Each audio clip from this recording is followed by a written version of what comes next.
Wyobraź sobie niewidzialną linię narysowaną wokół środka naszej pięknej niebieskiej planety, Ziemi. Ta linia znana jest jako równik. To coś, czego nie możesz zobaczyć ani dotknąć, ale odgrywa kluczową rolę w funkcjonowaniu Ziemi. Równik to wyobrażona linia, która dzieli Ziemię na dwie równe połowy, znane jako półkule północna i południowa. Słowo równik pochodzi od łacińskiego słowa equare, co oznacza wyrównać. To dlatego, że teoretycznie równik to punkt, w którym dzień i noc są równe, pod względem długości. To fascynujące pojęcie, prawda? Równik to najdłuższy okrąg wokół Ziemi o długości około 24 901 mil. Ale gdzie dokładnie jest równik? Dokładnie w środku. Ziemia jest przechylona na swojej osi pod kątem około 23,5 stopnia, a równik leży dokładnie w połowie drogi między biegunem północnym a biegunem południowym. To wyobrażona linia, tak, ale to także położenie geograficzne, które ma ogromny wpływ na klimat i bioróżnorodność naszej planety. Dlaczego więc równik jest tak ważny? Cóż, równik odgrywa kluczową rolę w wpływaniu na klimat, wzorce wiatru i prądy oceaniczne na Ziemi. To także miejsce, w którym promienie Słońca są najbardziej prostopadłe, powodując stało wysokie temperatury wokół równika przez cały rok. Równik ma także znaczący wpływ na to, jak postrzegamy nasz świat. Służy jako punkt odniesienia do definiowania szerokości geograficznej. Szerokość geograficzna to termin geograficzny odnoszący się do odległości na północ lub na południe od równika. Szerokość geograficzna jest mierzona w stopniach, a równik jest reprezentowany jako 0 stopni. Prędkość obrotu Ziemi jest największa na równiku. Oznacza to, że gdybyś stał na równiku, kręciłbyś się szybciej niż na biegunach. To zjawisko prowadzi również do wypukłości równikowej, gdzie średnica Ziemi jest nieco większa na równiku niż od bieguna do bieguna. Czy wiesz, że równik przechodzi przez 13 krajów? Obejmują one Ekwador, który swą nazwę zawdzięcza równikowi, Brazylię, Kenię, Indonezję, między innymi. Ponadto, z powodu wypukłości równikowej Ziemi, gdybyś ważył się na równiku, ważyłbyś nieco mniej niż na biegunach. Równik ma także siłę magnetyczną. Dlatego kompasy w krajach leżących wzdłuż równika czasem mogą zachowywać się dziwnie, z igłą odmawiającą wskazywania północny lub południowy kierunek. To także powód, dla którego satelity są często startowane z okolic równika, ponieważ większa prędkość obrotu pomaga im łatwiej wejść na orbitę. Równik jest również popularnym miejscem turystycznym. W Ekwadorze znajduje się pomnik i muzeum o nazwie Mitad del Mundo, środek świata, które oznacza miejsce, gdzie przypuszcza się, że przechodzi równik. Równik jest znany z tropikalnego klimatu, charakteryzującego się wysokimi temperaturami i obfitymi opadami deszczu. Ale dlaczego jest tak gorąco? Prosta odpowiedź brzmi, że równik otrzymuje więcej światła słonecznego niż inne części Ziemi. Pamiętaj, że Ziemia jest przechylona na swojej osi, a równik jest najbliższą częścią Ziemi do Słońca. Z tego powodu promienie słoneczne uderzają w równik bardziej prostopadle, co skutkuje intensywniejszym ciepłem. To także dlatego, że równik nie ma wyraźnych pór roku, takich jak lato, zima, wiosna i jesień. Zamiast tego ma porę deszczową i porę suchą. Podczas pory deszczowej pada prawie codziennie, podczas pory suchej opady są rzadkie. Stałe wysokie temperatury na równiku prowadzą również do wysokiego poziomu parowania. Z kolei skutkuje to dużą ilością opadów deszczu. Dlatego obszary wokół równika są znane ze swoich bujnych, gęstych lasów deszczowych. Wpływ równika na klimat Ziemi. Równik odgrywa kluczową rolę w kształtowaniu wzorców klimatycznych na Ziemi. Intensywne ciepło na równiku powoduje, że powietrze się podnosi, tworząc strefę niskiego ciśnienia.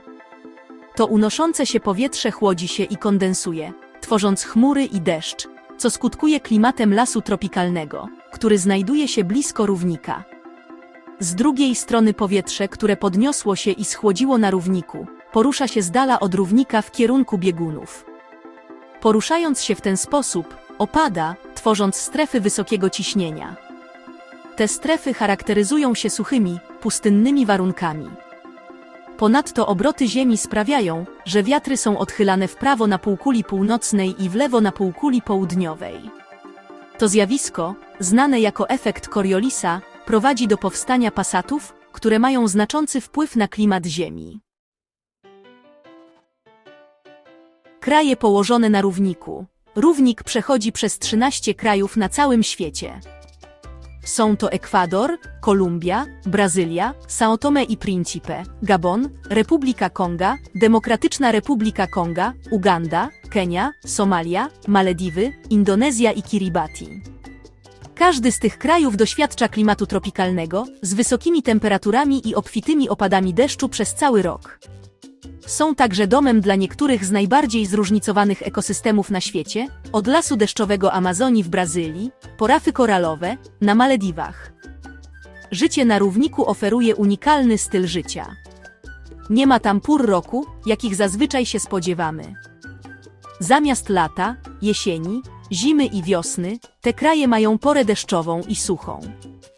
Słońce wschodzi i zachodzi mniej więcej o tej samej porze każdego dnia, skutkując około 12 godzinami światła dziennego i 12 godzinami ciemności przez cały rok. Życie na równiku, rośliny i zwierzęta. Regiony wokół równika są jednymi z najbardziej różnorodnych pod względem biologii na Ziemi, pełnymi różnorodnych roślin i zwierząt. Obejmują one las deszczowy Amazonii, las deszczowy Kongo i rafy koralowe Indonezji, między innymi. Stałe ciepło i opady deszczu stwarzają doskonałe warunki do rozwoju życia. Las deszczowy wokół równika jest domem dla ponad połowy gatunków roślin i zwierząt na świecie. Obejmuje to egzotyczne ptaki, takie jak tukan i ara, duże ssaki, takie jak jaguary i goryle, oraz niezliczone gatunki owadów, gadów i płazów. Regiony równikowe są również znane ze swojego niesamowitego życia roślinnego. Gęste, wysokie drzewa tworzą koronę, która zacienia większość światła słonecznego, skutkując ciemnym, wilgotnym środowiskiem na dnie lasu, które sprzyja paprocim, grzybom i innym roślinom podszycia. Te lasy deszczowe odgrywają również kluczową rolę w regulowaniu klimatu Ziemi, pochłaniając dwutlenek węgla i wydzielając tlen. Równik a pory roku. Na równiku koncepcja pór roku różni się od tego, do czego jesteś przyzwyczajony.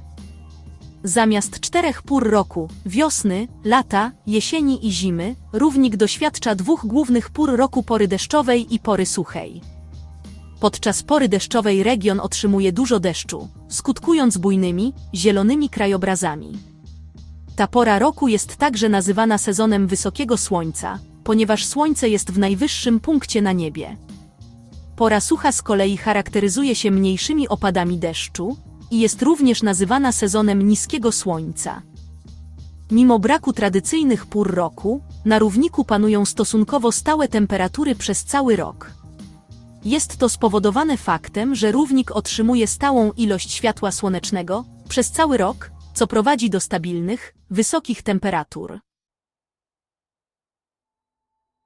Odkrywanie równika – słynne punkty orientacyjne. Istnieje kilka słynnych punktów orientacyjnych wzdłuż równika, które warto odwiedzić. Jednym z najbardziej popularnych jest pomnik Mitad del Mundo w Ekwadorze. Ten pomnik oznacza miejsce, gdzie przypuszcza się, że przechodzi równik, a nawet na ziemi namalowana jest żółta linia, reprezentująca równik. Innym słynnym punktem orientacyjnym jest pomnik równika w Pontianak, Indonezja. Ten pomnik również oznacza miejsce, gdzie przypuszcza się, że przechodzi równik i jest popularnym miejscem turystycznym. W Kenii równik przechodzi przez Wielką Dolinę Ryftową, cechę geograficzną, która rozciąga się na ponad 6000 km od Libanu do Mozambiku. Dolina ta jest domem dla kilku parków narodowych i rezerwatów, co czyni ją fantastycznym miejscem dla miłośników przyrody. Podsumowanie. Równik to więcej niż tylko wyobrażona linia dzieląca Ziemię na dwie połowy. To obszar o skrajnej różnorodności biologicznej, fascynujących zjawiskach klimatycznych i żywych kulturach. Od gęstych lasów deszczowych Amazonii po ruchliwe miasto Nairobi w Kenii, życie na równiku jest zróżnicowane i pełne życia. Tak więc, następnym razem, gdy spojrzysz na globus lub mapę, pamiętaj, że równik to nie tylko linia, to żywy, pulsujący pas otaczający naszą planetę. A kto wie? Może pewnego dnia znajdziesz się na równiku, doświadczając jego magii na własnej skórze.